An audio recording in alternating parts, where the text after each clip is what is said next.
Hello à tous. Aujourd'hui on se retrouve pour parler de voyage et plus précisément de comment j'ai tout quitté pour partir voyager.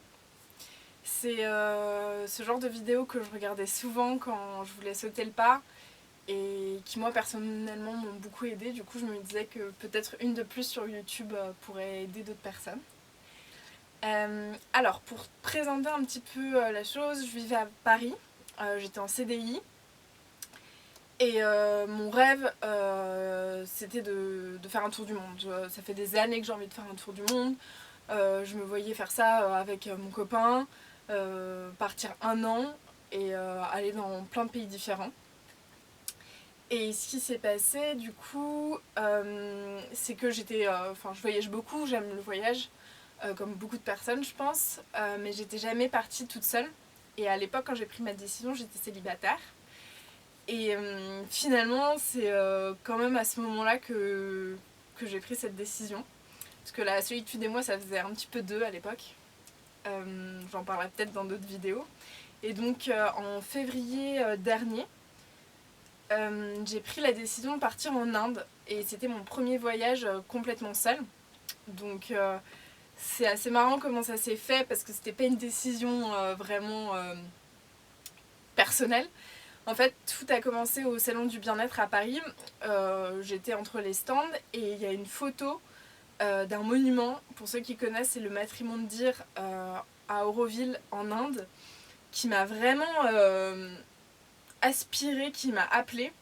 Donc même si on n'y voit pas quelque chose de mystique, parce que c'est un monument quand même qui est assez magnifique, j'ai été vers ce stand-là, parler à la fille qui s'en occupait, qui était prof de yoga, qui était d'ailleurs une ancienne ingénieure, qui était partie, qui avait un peu tout plaqué, puisqu'elle n'en pouvait plus de son job, qui avait été à Auroville. Et elle était restée 6 mois là-bas, et elle avait vraiment un peu changé de vie grâce à ça.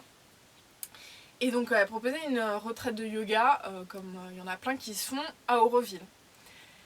Donc ça m'a tout de suite plu, je me suis dit c'est peut-être l'occasion de partir pour la première fois seule mais accompagnée.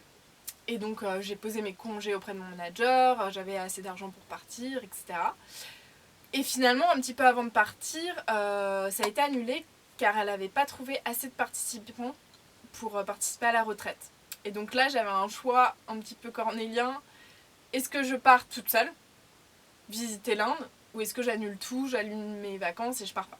Et là, je me suis dit, c'est un petit peu peut-être un coup du destin qui te pousse à enfin partir toute seule. Et donc, j'ai pris mes billets pour partir 3 semaines toute seule en Inde. Et pour parler un petit peu plus en détail de ce voyage-là, c'est quand même assez mystique parce que, pour le coup là c'est mystique, j'étais à l'aéroport dans la file pour monter dans l'avion, j'avais un livre entre les mains et il y a un homme qui a engagé la conversation sur ce livre, qui était avec son copain indien chez qui il allait partir passer ses vacances finalement dans sa maison. Et du coup, j'ai commencé à parler avec eux. Je devais arriver à 3h du mat à Chennai. Je devais aller dans un couchsurfing, etc. Et finalement, à 3h du mat, je suis allée avec eux en voiture jusqu'à Pondichéry. Et j'ai passé les premiers jours de mon séjour chez eux, à rencontrer leurs amis indiens. Ils m'ont fait visiter la ville. C'était assez fou. Donc j'étais seule sans vraiment être seule. Mais vraiment comment ça s'est déroulé, c'était assez mystique. Et aussi pendant ce voyage, j'étais en contact quand même avec la fille avec qui je devais partir en retraite, qui m'a donné le contact d'une de ses amies qui est à Auroville, qui vit là-bas, pour la rencontrer, pour lui parler un petit peu d'Auroville et pour me faire des amis un peu là-bas pendant mes vacances. Et j'ai été chez elle. Et elle vivait en fait chez un vieil homme qui est un des fondateurs d'Auroville, avec qui j'ai parlé, qui m'a dit si tu veux, reviens demain et on fera le stone test. Et du coup, je suis revenue le lendemain et il m'a posé tout un tas de questions. Il m'a fait dessiner des choses et après, il en a déduit différentes choses en fait de ma personnalité. Il m'a un petit peu aiguillée sur des choses et il m'a donné trois pierres, d'où le stone test, pour libérer les chakras qui avaient besoin d'être libérés chez moi. Mais au-delà de ça, il s'est passé quelque chose pendant qu'il me posait la question. c'est qu'il me demandait, je crois que c'était une allée en fait qui allait vers un arbre, tu regardes à droite, tu regardes à gauche, qu'est-ce qu'il y a comme objet, etc. Et il y avait un petit peu le voyage qui revenait en filigrane avec un sac à dos que je voyais, etc. Il m'a dit aujourd'hui, si tu avais aucune contrainte, qu'est-ce que tu ferais? Aucune contrainte professionnelle, amoureuse, d'argent ou quoi que ce soit. Je lui dis, bah si j'avais vraiment aucune contrainte, je prendrais mon sac à dos et je partirais voyager. Et ça, je le savais déjà. Mais juste le fait de le formaliser, et là, du coup, il m'a regardé, il m'a dit... Et du coup, qu'est-ce que t'attends? Ou peut-être qu'il m'a même rien dit, mais du coup, j'ai rigolé, et là, je me suis dit, en fait, ouais, qu'est-ce que t'attends? Et donc là, j'ai commencé à en parler un petit peu à mes amis, en leur disant, bah, franchement, j'aimerais bien sauter le pas, etc. Et du coup, elles étaient, ok, là, t'es en voyage, attends de rentrer. Quand je suis rentrée, j'avais toujours la même idée. Elles m'ont dit, attends un petit peu, attends un mois que le voyage passe et tu verras si tu veux continuer. Et je crois que j'ai même pas attendu un mois parce que j'étais vraiment sûre de moi. J'ai pris mes billets pour l'Australie et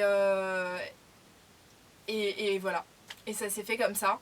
J'ai attendu quelques mois pour poser ma démission. Enfin, j'ai réussi à avoir une rupture conventionnelle. C'est toujours mieux pour le chômage. Et un petit peu après, je me suis dit... est-ce que finalement...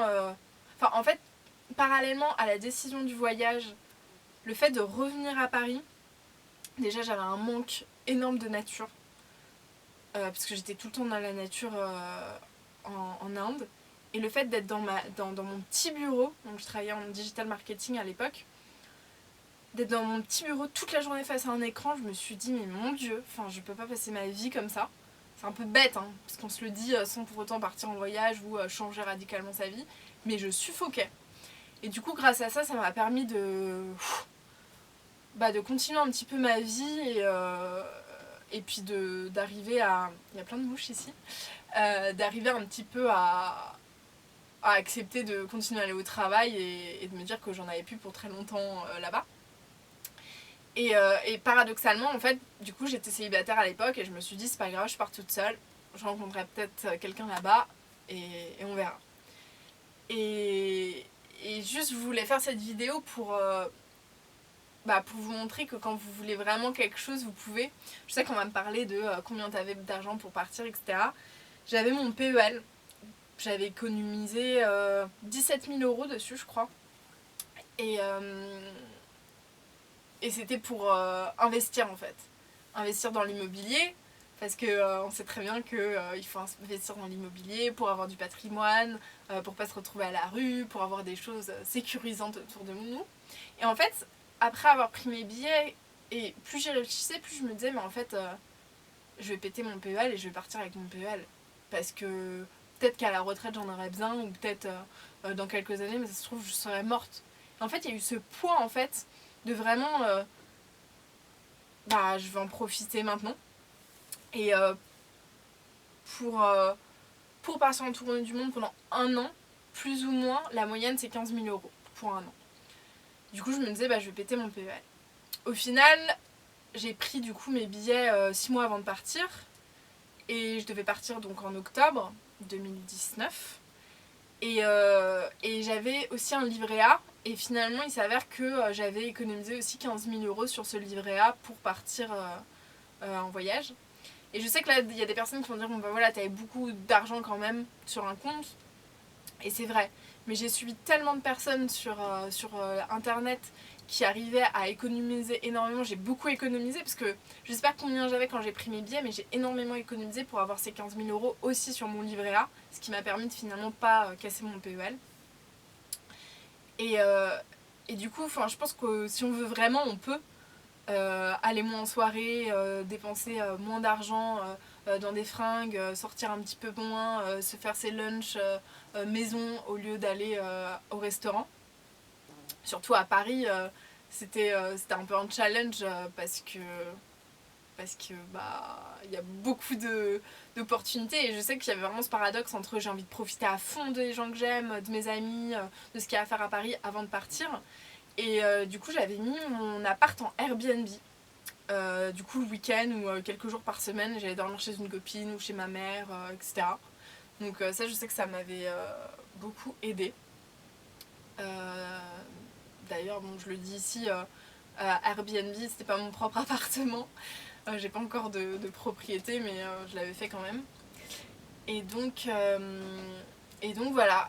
Bon, après, je sais qu'en mai, j'ai décidé de partir quand même toute seule pendant une semaine. Encore une fois, finalement. Et je suis partie en Italie, en Sicile. Et là, le voyage n'était pas du tout pareil parce qu'en Inde, finalement, j'avais rencontré beaucoup de personnes. Pendant les 3 semaines, j'avais rencontré du monde. Et là, en Sicile, je pense que c'est parce que c'est un endroit un petit peu plus touristique où les personnes vont en famille, en couple, etc. J'ai rencontré un petit peu moins de personnes et du coup, j'avais vraiment ces moments seuls. Mais c'était un petit peu plus difficile et en même temps, je me suis dit qu'il fallait que je me prouve à moi-même que je pouvais partir aussi seule en tour du monde et le faire. Après, il s'avère que pour la petite histoire, j'ai rencontré quelqu'un juste avant l'Italie et je me suis mis en couple en fait juste avant de partir, 3 mois avant de partir en tour du monde. Et finalement, j'ai voulu en fait pas tout envoyer en l'air. Cette personne était prête à me suivre, mais je voulais vraiment avoir finalement faire un petit peu une des choses pour lesquelles je voulais partir, c'est de montrer que je pouvais être toute seule. Et du coup, je suis partie 3 mois en Australie seule. Je suis restée avec cette personne qui est aujourd'hui avec moi en Nouvelle-Zélande. Donc ça c'est vraiment génial parce que j'ai vécu certes en couple à distance qui est pas facile, mais voilà, d'être seule tous les jours en Australie et de me montrer que c'est possible, qu'on rencontre des gens ou pas, et que j'avais énormément besoin d'être seule finalement, même si c'est un petit peu compliqué de lâcher prise pour une personne comme moi qui a envie de rencontrer les gens, de faire toujours plein de choses. Et aujourd'hui, je vis le voyage en couple, ce qui est aussi génial, qui est complètement différent, mais qui est aussi génial. Voilà. Je sais que c'est assez difficile de prendre cette décision de tout lâcher, d'économiser et aussi de rester motivée parce que moi j'avais pris mes billets du coup 6 mois à l'avance et ça a été assez dur. Parfois j'étais en mode mais mon Dieu, qu'est-ce que je fais ? Je vais casser mon PL, j'aurai plus d'argent après et puis j'aurai un trou dans mon CV et comment je vais faire ? Et pour ça en fait j'allais sur des blogs, j'allais regarder des vidéos YouTube de personnes qui l'avaient fait, qui étaient parties. Et franchement, moi, c'est la meilleure décision de ma vie. Une des meilleures décisions de ma vie. Parce que, en fait, ça nous libère de plein de carcans. Le carcan de la société, de tu dois faire ça, de si tu fais ça, ça va être catastrophique pour ta vie. Et finalement, ça nous ouvre d'autres horizons et c'est génial. Et du coup, quelques temps après que j'ai pris mes billets aussi, je me suis mis à mon compte en auto-entrepreneur. Du coup en digital marketing parce que c'est ce que je savais faire et de fil en aiguille j'ai eu des contrats pour faire rédactrice d'articles et aujourd'hui c'est ce que je fais avec aussi des missions de digital marketing. J'en parlerai peut-être dans une autre vidéo mais je suis très heureuse et j'encourage vraiment tout le monde à le faire. Si vous avez des questions n'hésitez pas dans les commentaires et j'espère vraiment que si c'est un de vos rêves vous lâcherez tout, vous quitterez tout et vous partirez à l'aventure. Je vous embrasse, salut!